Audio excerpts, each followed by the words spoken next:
नमस्कार दोस्तों, आपका स्वागत है मेरे YouTube चैनल LIS अकेडमी में। दोस्तों, आज मटेरियल कुछ मेरे पास था नहीं। संडे का दिन है, आराम का दिन था।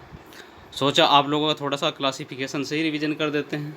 तो आइए ऐसी ये प्रैक्टिस करते हैं क्लासिफिकेशन की और शुरुआत करते हैं। वर्गीकरण की उत्पत्ति लैटिन भाषा के किस शब्द से हुई है? तो दोस्तों, यह क्लासिस शब्द से हुई है। वर्गीकरण का उद्देश्य क्या है? फ्रेंड्स, वर्गीकरण का उद्देश्य हमारा है सहायक क्रम में व्यवस्थापन, पाठकों को समय का बचाना और पाठ पुस्तकों का उपयोग। यह आंसर डी ऑप्शन सही है। वर्गीकरण का पिता किसे कहा जाता है? तो दोस्तों, वर्गीकरण का पिता अरस्तु को कहा जाता है। आधुनिक पुस्तकालय वर्गीकरण का पिता किसको कहा जाता है? आधुनिक पुस्तकालय वर्गीकरण का पिता हम मेलविल डीबी को कहते हैं। ठीक है फ्रेंड्स, इसका ऑप्शन सी ठीक है। ज्ञान वर्गीकरण से क्या तात्पर्य है? तो ज्ञान वर्गीकरण से तात्पर्य है विशिष्ट विषय प्लस वर्ग संख्या। नेक्स्ट क्वेश्चन करते हैं, ग्रंथ वर्गीकरण से क्या तात्पर्य है? तो दोस्तों, ग्रंथ वर्गीकरण से तात्पर्य है ग्रंथ की विशिष्ट आकृति प्लस ग्रंथ संख्या। नेक्स्ट क्वेश्चन है, ग्रंथ वर्गीकरण से क्या तात्पर्य है? ग्रंथ वर्गीकरण से तात्पर्य ज्ञान वर्गीकरण प्लस ग्रंथ वर्गीकरण। डीडीसी में किस प्रकार के अंकन का प्रयोग किया गया है? तो मित्रों, डीडीसी में शुद्ध अंकन का प्रयोग किया गया है। कॉलन क्लासिफिकेशन में किस प्रकार के अंकन का प्रयोग किया गया है? साथियों, इसमें मिश्रित अंकन का प्रयोग किया गया है। फ्रेंड्स, नेक्स्ट क्वेश्चन है, यूडीसी किस प्रकार के अंकन का प्रयोग किया गया है? तो यूडीसी में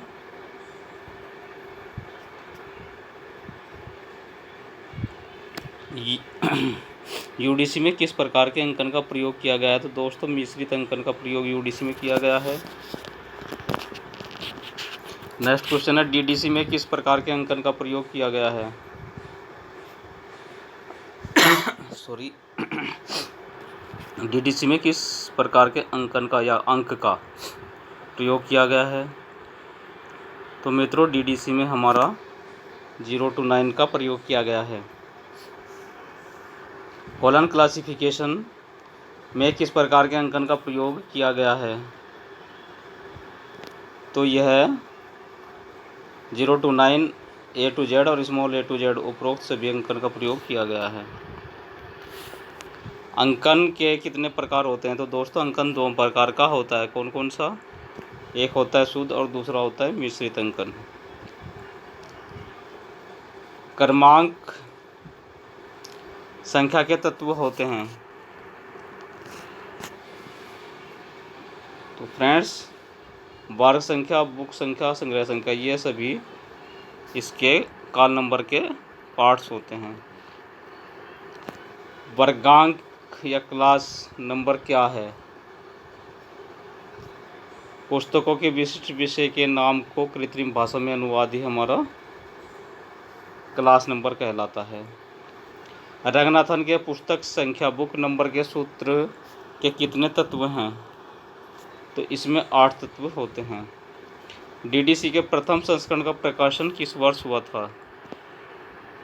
डीडीसी के प्रथम जो एडिशन था उसका प्रकाशन हुआ था हमारा 1876 में। डीडीसी का प्रथम संस्करण किस वर्ष किस शीर्षक के अंतर्गत प्रकाशित हुआ था? तो दोस्तों, यह a classification and subject index for cataloguing and arranging the books of and pamphlet of a library के अंतर्गत प्रकाशित हुआ था।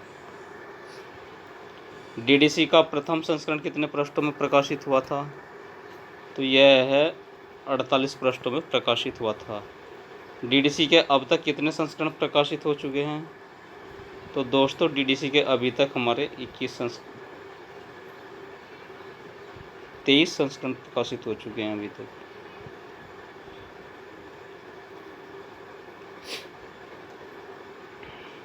डीडीसी का 23वां संस्करण कब प्रकाशित हुआ था? तो डीडीसी का 23वां संस्करण 2011 में प्रकाशित हुआ था। कटर टेबल के अनुसार बुक नंबर का निर्माण किया जाता है। तो फ्रेंड्स यह किया जाता है लेखक के कुल नाम के प्रथम 3 अक्षर से। कटर टेबल के अनुसार एस आर रंगनाथन द्वारा रचित पुस्तक के ग्रंथांक का नंबर होगा। तो यह RAN होगा कैपिटल। पुस्तकालय वर्गीकरण की प्रजातियों को निम्न श्रेणी में विभाजित किया जाता है: परिगणनात्मक और पक्षात्मक। निम्नलिखित का मिलान कीजिए। तो दोस्तों डीबी डेसिमल क्लासिफिकेशन किसकी है? मेलविल डीबी की है। एक्सपेंसिव क्लासिफिकेशन CA कटर का है। और library of Congress HM Hanson. Universal decimal classification का संबंध पॉल ऑटलेट से। इसका सही ऑप्शन होगा क्वेश्चन का B ऑप्शन सही। नेक्स्ट क्वेश्चन है, ये भी मिलान करना है। तो सब्जेक्ट क्लासिफिकेशन का संबंध हमारा JD ब्राउन से है। बिब्लियोग्राफिक क्लासिफिकेशन का संबंध है हमारा बलिस से। राइटर्स इंटरनेशनल का FM राइटर से। Broad system of ordering BSO का संबंध ब्रॉड से है। इसका B ऑप्शन सही है। नेक्स्ट क्वेश्चन है 27।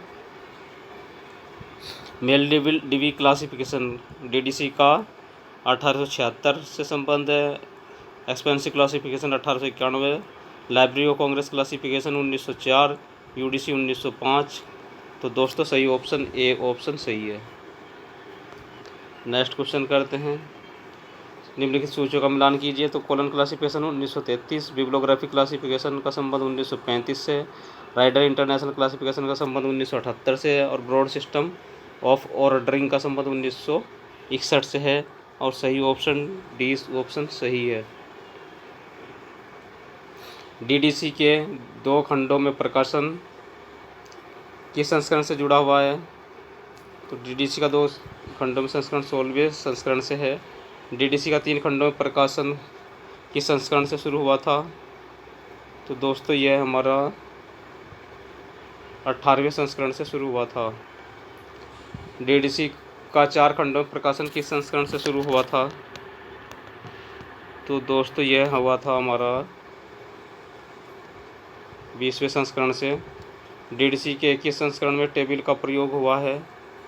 तो DDC के 14वें संस्करण से टेबल का प्रयोग किया गया है। DDC के 14वें संस्करण में कितने टेबल थी? तो DDC के 14वें संस्करण में टेबल की संख्या 4 थी। DDC के 18वें संस्करण में कितने टेबल की संख्या थी? तो इसका आंसर है 7। DDC के 22वें संस्करण में कितने टेबल संख्या थी? तो मित्रों यह 6 थी। DDC किस तरह की वर्गीकरण पद्धति है? तो DDC हमारी लगभग परिगणनात्मक पद्धति है। लाइब्रेरी ऑफ कांग्रेस वर्गीकरण पद्धति का विकास किस वर्ष हुआ था? तो दोस्तों इसका विकास हुआ था 1904 में।